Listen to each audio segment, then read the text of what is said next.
verdadeira revelação. Vamos falar junto? 2, 3 e já. Cristo é a verdadeira revelação. A gente está vindo de um mês que foi uma ênfase dada para a juventude na igreja. E a gente trabalhou o tema No Princípio Deus. E o culto desse culto aqui das mulheres que vocês estão fazendo, preparando, organizando, é um culto que também está trabalhando esse tema, aproveitando a continuidade, né, e finalizando, fechando com chave de ouro o trabalho da juventude, No Princípio Deus. E ao longo do mês, a gente pôde conversar um pouco, a gente falou sobre a criação, a gente trabalhou a ideia da profundidade de que essa verdade de que no princípio é Deus. Se isso não for verdade, nada mais é verdade, não existe nada. E a gente conversou sobre isso. A gente também conversou sobre a redenção que há em Jesus. A gente conversou sobre a queda do ser humano e a redenção que Jesus proporciona na vida do ser humano e a responsabilidade que o ser humano, enquanto redimido, tem de redimir as outras coisas. Então, quando você está vivendo a sua vida aí no dia a dia, você não vive de qualquer maneira, você vive de forma que você expressa a redenção que alcançou você. E fazendo isso, você redime o mundo, melhora o mundo, mesmo que nem sempre você vai pregar e as pessoas vão se converter, mas só o fato de você estar no mundo sendo uma pessoa de Deus, o mundo é um lugar melhor. É isso que a gente aprende na palavra de Deus. E por último, a gente também conversou sobre a consumação. Cantamos a música agora, Maranata, ora vem Senhor Jesus, que fala da palavra de Deus e do nosso anseio, a nossa esperança, que é a certeza da volta de Jesus. E agora nós vamos conversar sobre isso, sobre Cristo ser a verdadeira revelação. Cristo é a verdade, meus irmãos. Se no princípio Deus, então no princípio Cristo também. Amém? Então vamos ler a palavra do Senhor, que está na tela. No princípio era aquele que é a palavra. Ele estava com Deus e era Deus. Ele estava com Deus no princípio. Todas as coisas foram feitas por intermédio dele. Sem ele, nada do que existe teria sido feito. Nele estava a vida e esta era a luz dos homens. A luz brilha nas trevas e as trevas não a derrotaram. Aleluia. Essa é a palavra de salvação para nós nessa noite. Amém? Glória a ti, Senhor. Vamos orar. Senhor Deus, a tua palavra está diante de nós, sendo lida, proclamada. Que teu Espírito venha ao nosso encontro para nos iluminar a verdade que é Jesus, para nos ensinar esta verdade, para que sejamos transformados por essa verdade, corrigidos naquilo que precisamos, encorajados para a caminhada e assim preparados para toda boa obra. Senhor, afasta de nós toda distração, toda outra voz que ouse falar, seja a minha ou de qualquer outra pessoa, seja agora silenciada, para ouvirmos somente a tua voz. Em nome de Jesus que nós oramos. Amém. Então vamos ao sermão. Deixa eu só achar que eu tinha aberto ele, mas já sumiu aqui.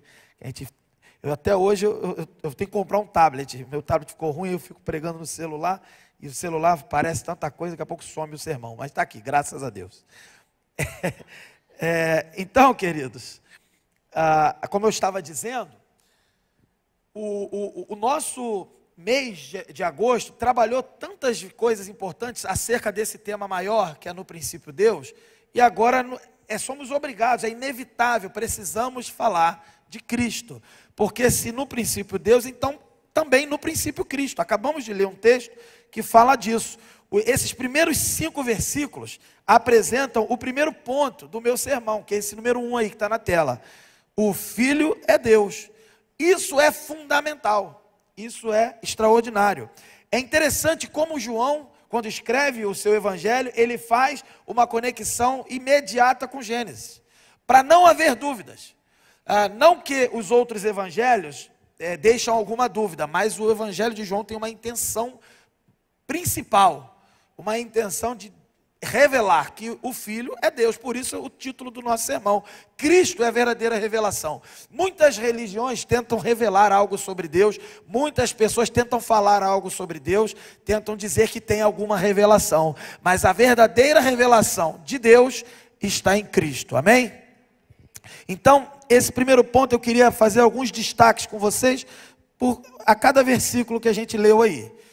No princípio era aquele que é a palavra, o primeiro versículo, esse termo traduzido na linguagem que a gente utilizou, na versão que a gente utilizou como palavra, e está utilizado de letra maiúscula, no grego é o termo logos. Logos é utilizado em várias expressões da língua portuguesa, né? Por exemplo, psicologia, qualquer outra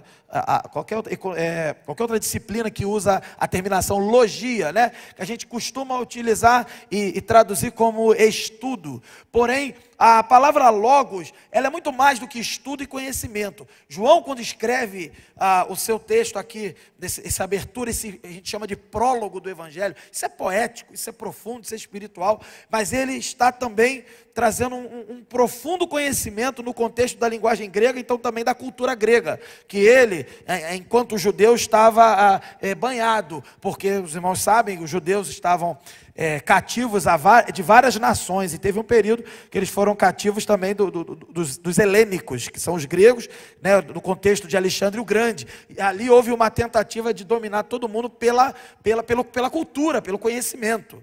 E por isso o contexto judaico era banhado também do conhecimento grego e da filosofia grega. Então, quando João escreve isso, é porque havia, primeiro, sempre houve, até hoje há, o questionamento: qual é o sentido da vida?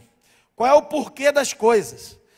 E João então resolve e decide, inspirado pelo Espírito, escrever que a razão das coisas, o princípio das coisas, o motivo último das coisas é Cristo. E ele revela desta forma, com uma palavra que qualquer um naquele tempo compreenderia, que é a palavra logos, que significa razão, que significa a resposta para todas as coisas, a explicação final de todas as coisas. Então, quando você perguntar por quê?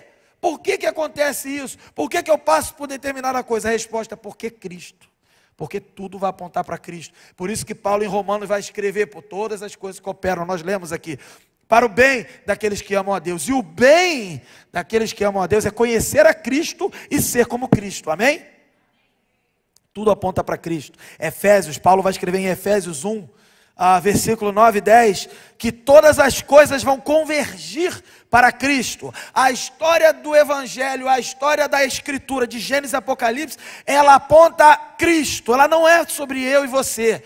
Apesar dele, inclusive, especificamente aqui falando para mulheres, sabemos que as mulheres passaram por momentos na história humana, por causa do pecado de ambos, do homem e da mulher. Por causa do pecado, as mulheres passaram por momentos de sofrimento, opressão e de não consideração até. As mulheres não eram nem contadas. Quando era para contar, quantas pessoas tem? Contava só os homens. As mulheres eram contadas no meio dos animais e das propriedades. Era assim que era mesmo, isso era pecaminoso.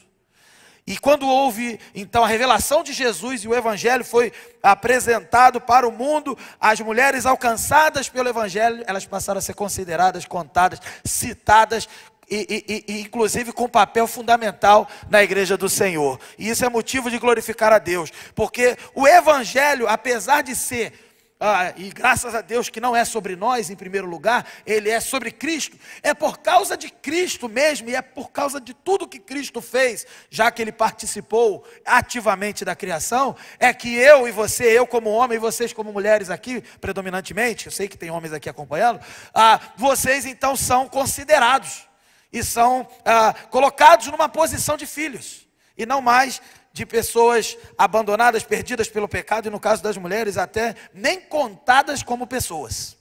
O Evangelho nos coloca no nosso devido lugar, um lugar que não é de exaltação como se fôssemos deuses, porque não somos, mas um lugar devido de que somos filhos daquele que merece toda a honra, toda a glória e todo o louvor. Bem, quando o texto no segundo versículo diz assim: ele estava com Deus no princípio, é para ressaltar que Jesus, o verbo, aquele que é a resposta para todas as coisas, ele sempre foi eterno, ele sempre existiu. E quando vem o verso 3, todas as coisas foram feitas por intermédio dele, sem ele, nada do que existe teria sido feito. Significa que a autoridade criadora do verbo, da palavra, no caso Jesus, ela é aqui bem destacada nesse versículo. Significa que ele é a fonte de toda a criação, e que ele é o criador ativo, e que nada poderia ter existido sem a ação do Filho. Isso é fundamental. Então, João está trazendo uma revelação profunda, e que até os judeus da época, quando lessem, entenderiam, mas é uma coisa nova, é uma coisa não inédita, porque a palavra de Deus no Velho Testamento também revelou alguma coisa, mas agora algo pleno estava sendo dito acerca de Deus, dizendo assim: Deus Pai estava na criação, Deus Filho estava na criação e Deus Espírito estava na criação. E aí o verso 4 diz assim: nele estava a vida, e esta era a luz dos homens. Aqui, o Filho, o Verbo, a razão, a resposta para todas as perguntas, estava sendo apresentado como aquele que detém a vida. E se ele foi o Criador, e se as coisas foram criadas por ele, é porque ele é o detentor da vida, o doador da vida. E não apenas vida, mas todas as trevas, toda a escuridão, todo o caos, toda a desordem, toda a não existência, todo o nada que é, nesse sentido, trevas, tudo isso foi vencido pela luz. Ele era a luz dos homens. Ele era, é e sempre será. Amém? E o versículo 5 vai dizer que essa luz, então, ela brilha nas trevas. No princípio, criou Deus os céus e a terra. E Deus disse: haja luz. Gênesis, capítulo 1. A luz brilha nas trevas e as trevas não a derrotaram. Esta história é uma história em que Deus quer revelar quem Ele é. Quer revelar a profundidade dEle.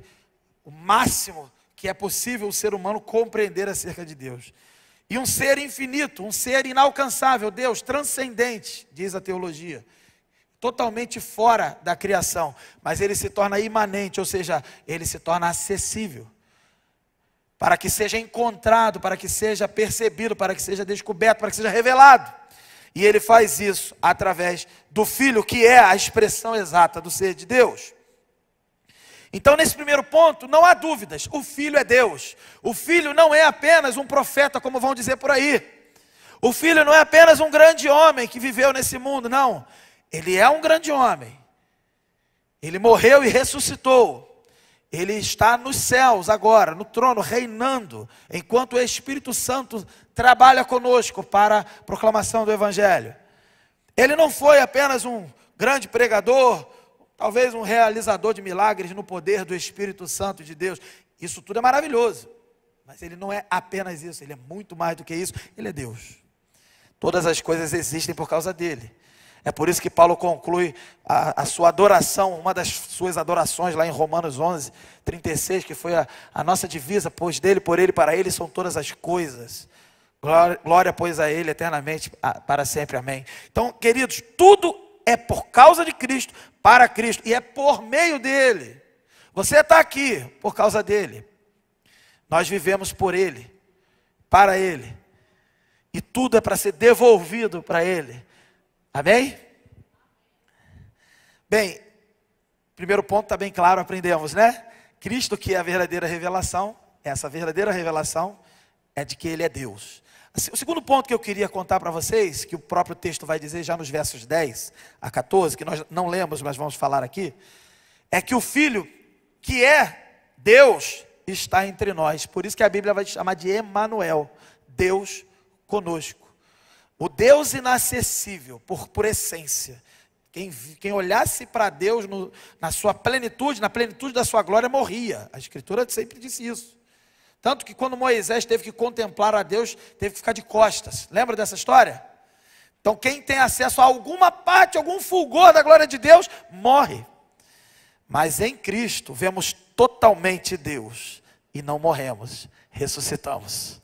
Glória a Deus. O Filho está entre nós. Verso 10 diz assim: aquele que é a palavra estava no mundo, e o mundo foi feito por intermédio dele. Mas o mundo, presta atenção, não o reconheceu. Esse termo aqui, não o reconheceu, essa expressão aqui, ela remete também para Romanos 1, dos versos 18 ao 32, toda essa passagem. Paulo está falando do ser humano de forma geral, não está falando dos servos de Deus. Ele está falando de forma geral, o ser humano de forma geral, enquanto pecador, enquanto escravo do pecado, da sua carnalidade, da sua natureza contrária a Deus, ele vê Deus na natureza, inclusive. Ele vê os atributos de Deus em tudo à sua volta na criação. E ele reconhece. Aí como que agora João fala assim, não reconheceu? Não é o não reconheceu de, eu não vi, estava distraído. Não é. Não é o não reconheceu de eu olhei e não compreendi. Não é isso. É não reconheceu de eu olhei, identifiquei, sabia quem era e não quis. É isso que Paulo fala e que João está falando aqui. O não reconhecer é quando você não reconhece que Ele é Deus, não reconhece que Ele é Senhor, você não se rende. É isso que João está lembrando aqui. Tudo foi feito por intermédio dele, então não tenha dúvida. Se foi feito por intermédio dele, o que mais tem na criação é a assinatura do Criador. E não tem como errar. Você olha, sabe que foi ele.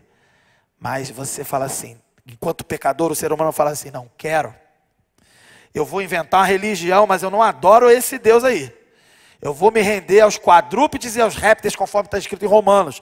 Eu vou me render à criatura, mas eu não me rendo, não reconheço o Criador. É o ser humano pecador. É o ser humano escravo do pecado. Ele é assim. Não o reconheceu. Verso 11 diz assim, veio para o que era seu, mas os seus não o receberam. Aí agora, ele está especificando o povo de Israel.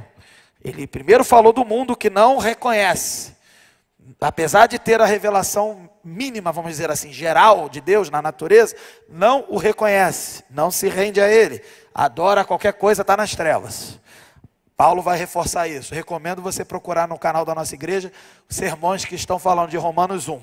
E a gente lá na juventude está pregando Romanos 1, já estamos no capítulo 8, tem lá um sermão sobre isso. Vários, na verdade, porque foi bem picotado, deve ter uns 3 sermões que vão falar disso. Você pode estudar mais sobre isso. Agora, aqui, nesse momento aqui, em que ele diz, veio para o que era seu, mas os seus não receberam, ele está falando de Israel.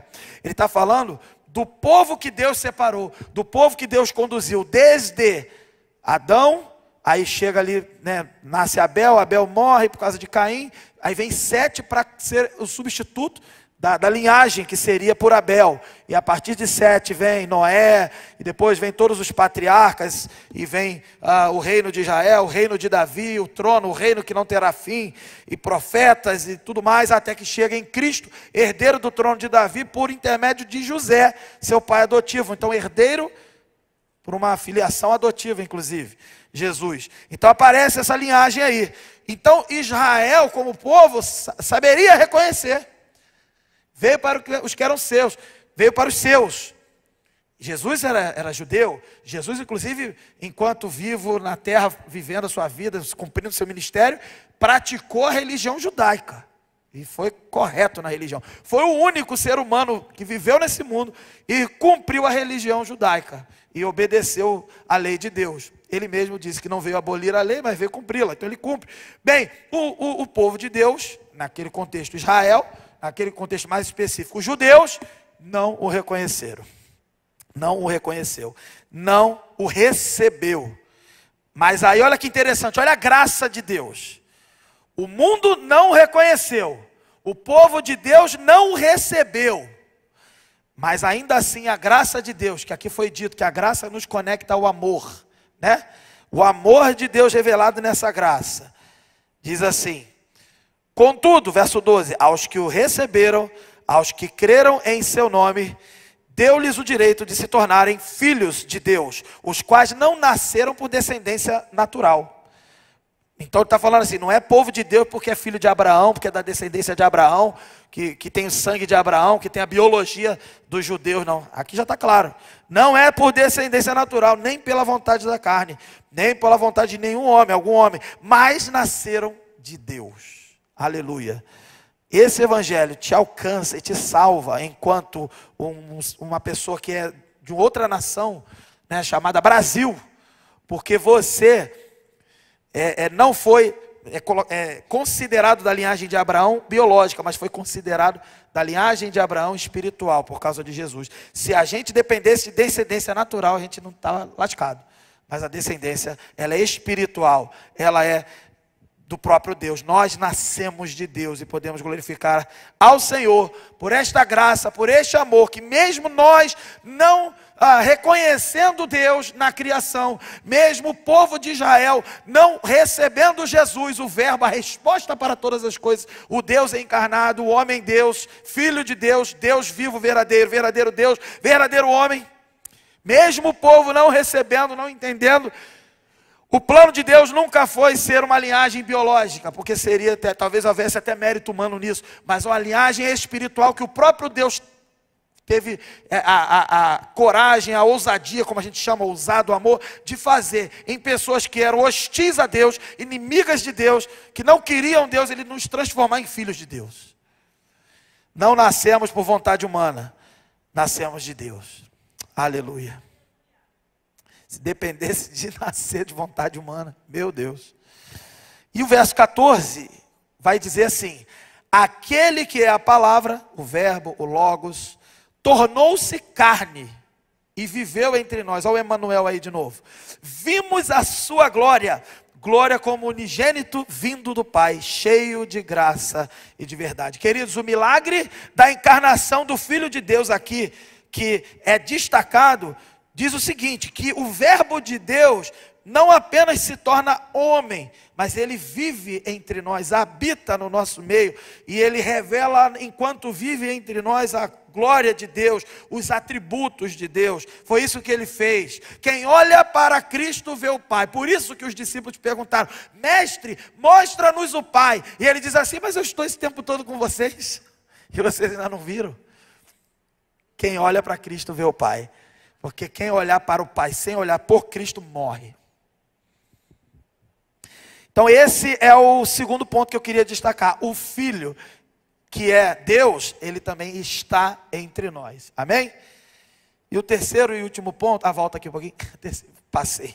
Terceiro e último ponto, está ali, o Filho revela o Pai. Aí no verso 18, João vai ser mais específico, vai deixar bem claro, para não ter dúvida.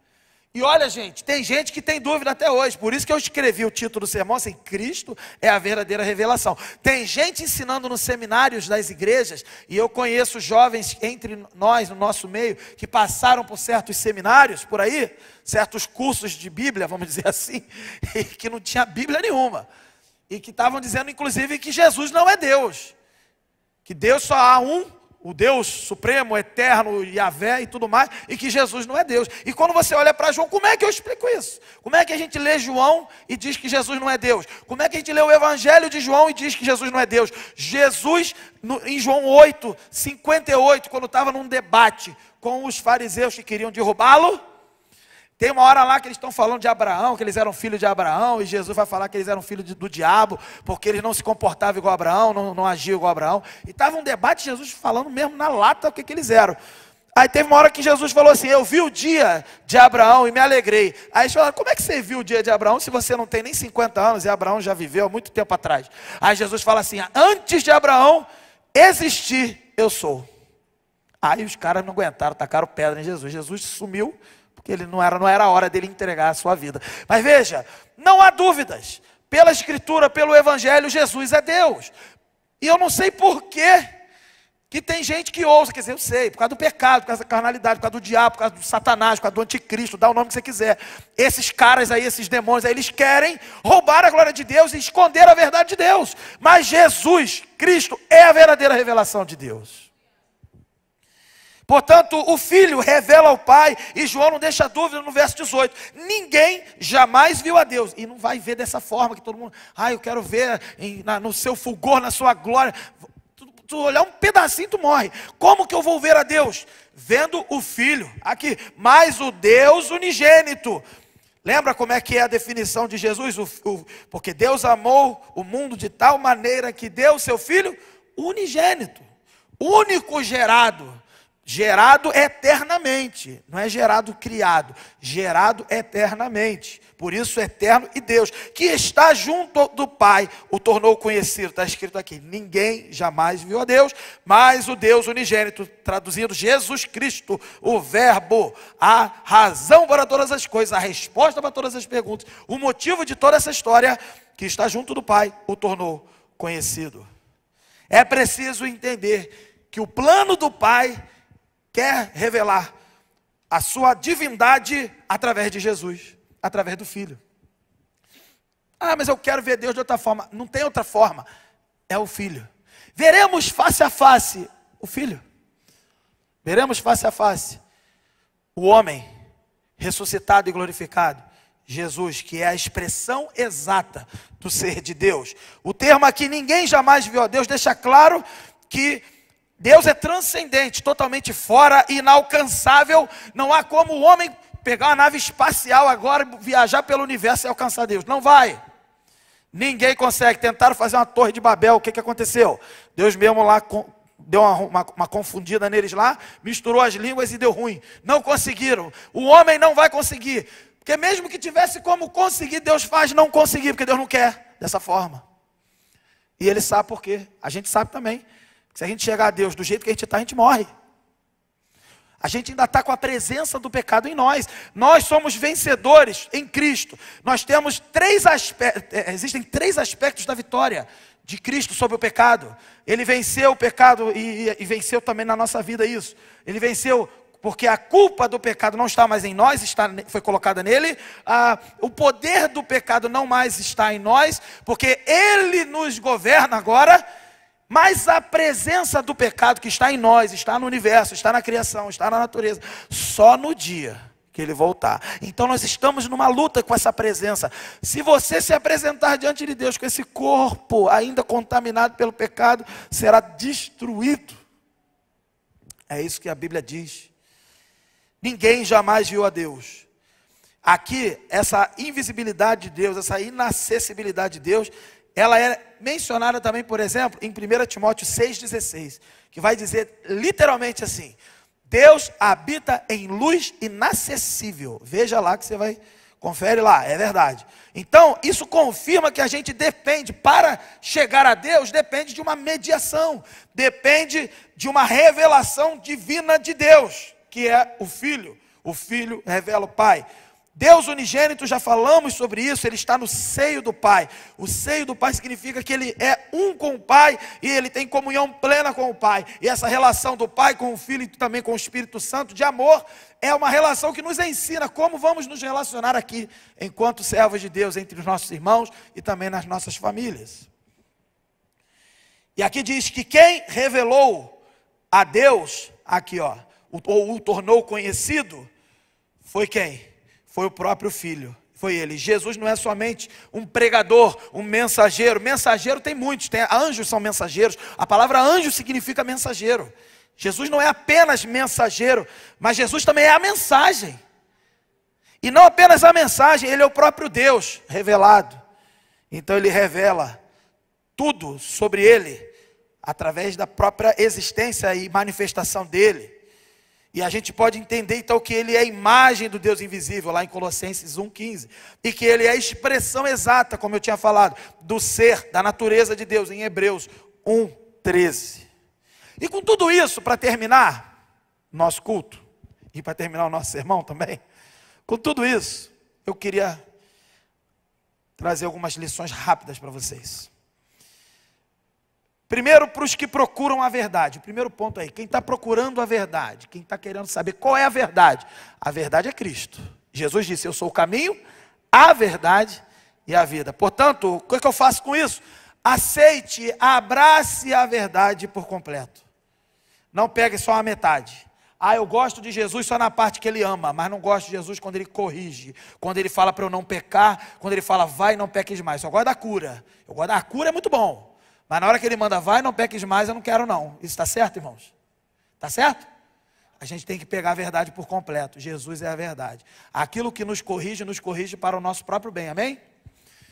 Então você que procura a verdade, seja o cientista mais doido do mundo aí, e seja a pessoa mais simples que quer conhecer a Deus, abrace Jesus Cristo como a verdade por inteiro, e você vai ter a luz revelando e brilhando no meio das trevas da sua vida, amém? Segundo ponto, você que tem a verdade, que já abraçou essa verdade, você tem um dever de refletir a verdade de Deus. Então, para quem é discípulo de Jesus, para quem é servo de Deus, você deve refletir. Nós somos chamados para viver e refletir a luz de Jesus, a verdade de Cristo em cada aspecto da nossa vida. Refletir a verdade de Deus. Terceiro, agora específico mais para quem lidera, para quem está liderando o ministério, para quem lidera talvez dentro do contexto da sua casa, não importa, você exerce liderança, você tem alguma autoridade. Se você tem autoridade, que Deus estabeleceu sobre você, você tem um dever de pregar e ensinar a verdade. Mesmo que essa verdade possa assustar os seus discípulos, mesmo que essa verdade possa incomodar as outras pessoas, você não foi autorizado para inverter, para mudar, para alterar, para adocicar, para botar um açúcar lá para ficar mais gostosinho. Não foi. Você foi chamado para pregar fielmente, ensinar fielmente a verdade de Jesus. Amém? Então eu encorajo você que é líder a fazer isso, aqui no ministério delas e também em qualquer outro ministério da sua vida. Amém? Quarto ponto, aqui eu diria que é mais para as famílias de forma geral, né? As famílias, nós temos as nossas famílias, aproveitando esse culto que é do Ministério de Famílias, eu queria então destacar que a verdade molde as nossas famílias. Você que tem a verdade e é uma pessoa que obviamente faz parte de algum núcleo familiar, você tem o dever, dentro do contexto da sua família, seja você o chefe da família ou não, você tem o dever de deixar o conhecimento de Deus, revelar Jesus, moldar a maneira que você vai viver dentro do contexto da sua família, moldar como seus filhos vão aprender, como eles tratam os cônjuges, como vocês vão tratar o seu cônjuge, como vocês vão interagir com outros membros da família. Que as suas casas sejam um reflexo do amor e da graça de Deus. É assim que a gente deve fazer. Mas eu estou preocupado porque eu tenho que ver a melhor escola para o meu filho, estou preocupado porque meu filho tem que arrumar um emprego, eu estou preocupado porque de repente eu estou grávida. A mulher pode falar isso, estou grávida, o marido, minha esposa está grávida, estou preocupado, como é que vai ser para nascer essa criança? Meu irmão, a preocupação maior tem que ser, como que vai ser para essa criança conhecer Jesus? A sua maior preocupação na sua casa é como que eu vou mostrar a verdade de Jesus dentro da minha casa. Não é para se preocupar com as coisas desse mundo em primeiro lugar.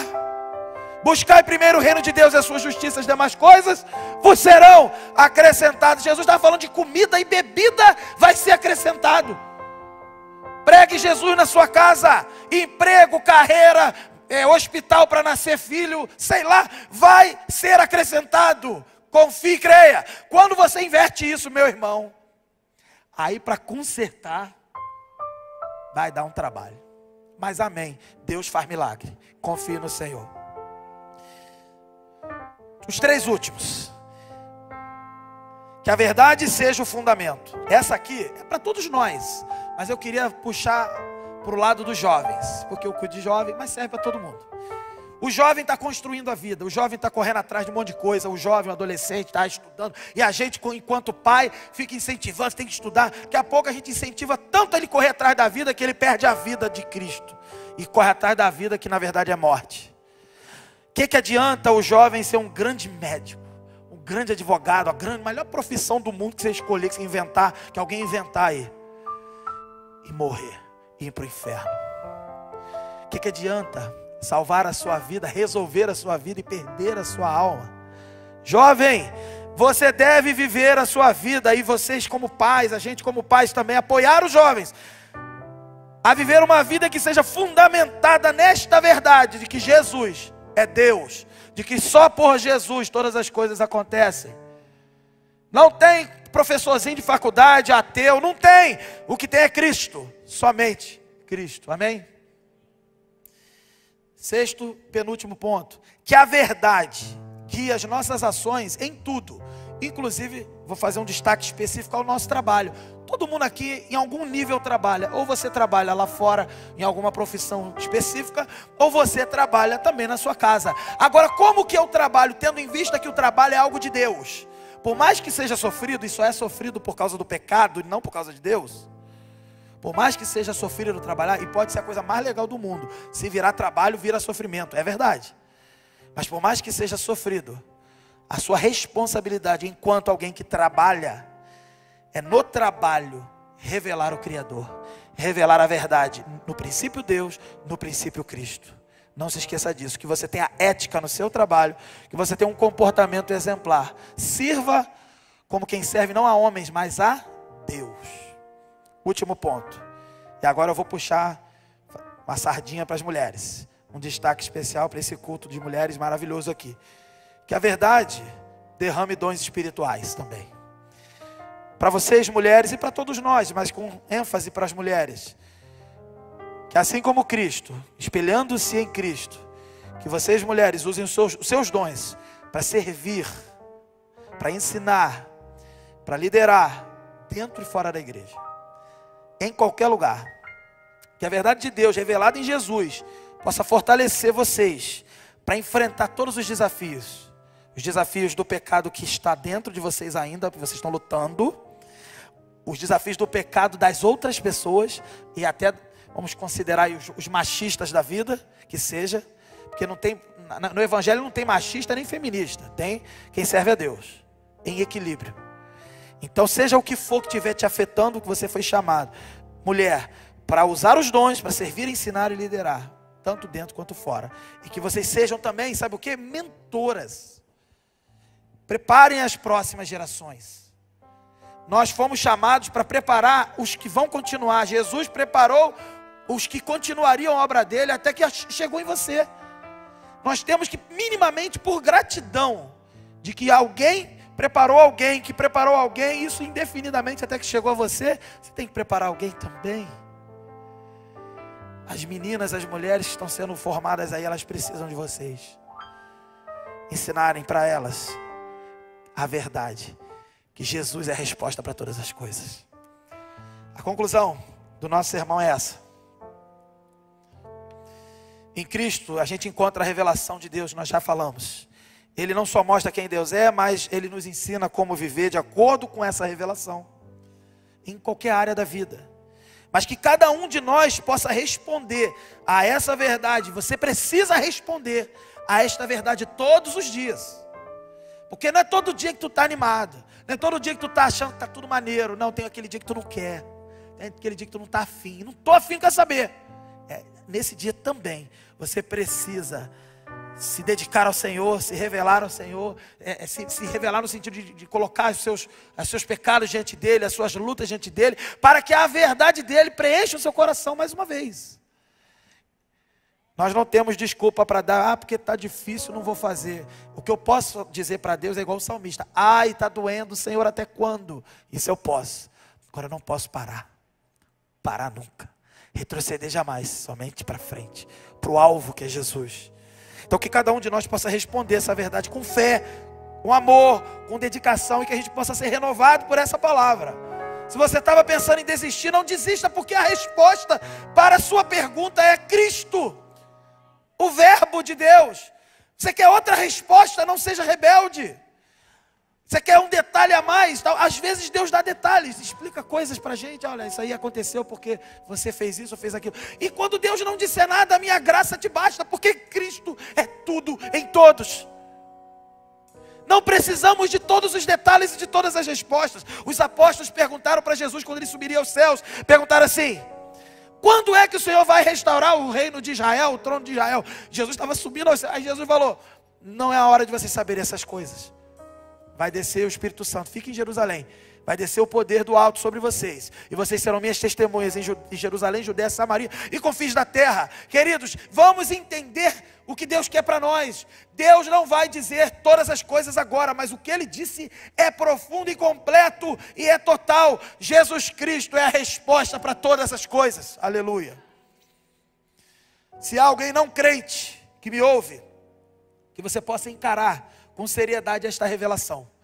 Esta é a sua oportunidade, onde você estiver, aqui presente ou acompanhando pela internet. Que Deus possa entrar no seu coração. Ele estende hoje a mão a você, através do Filho dele, o Verbo. E diz: aceite esta verdade, receba esta verdade. E se você fizer isso, assumir esta verdade para você, a sua vida será transformada. E aos crentes que me ouvem, vocês, todos nós aqui, que a gente possa renovar o nosso compromisso de viver segundo a verdade de Jesus. Não esmoreça. Tá difícil, tá ruim, chora no colo de Deus, mas renove o seu compromisso com Ele e vá mais um pouco. Não pare, jamais. Jesus não parou. Jesus, quando estava enfraquecendo enquanto homem, Ele se permitiu enfraquecer para ensinar para nós que ele também passou por tudo, por todas as tentações. Ele disse: Pai, se possível, passe de mim esse cálice, com toda a educação, se possível. Ele estava suando sangue nessa hora, profunda angústia nesse momento. E ele disse: mas não seja feita a minha, mas a tua vontade. Aleluia. É assim que devemos ser. Deus nos chamou enquanto crente para não andar para trás e para dizer até com educação: se possível, passa de mim esse cálice, mas se não for possível, porque o plano é esse, então seja feita a tua vontade.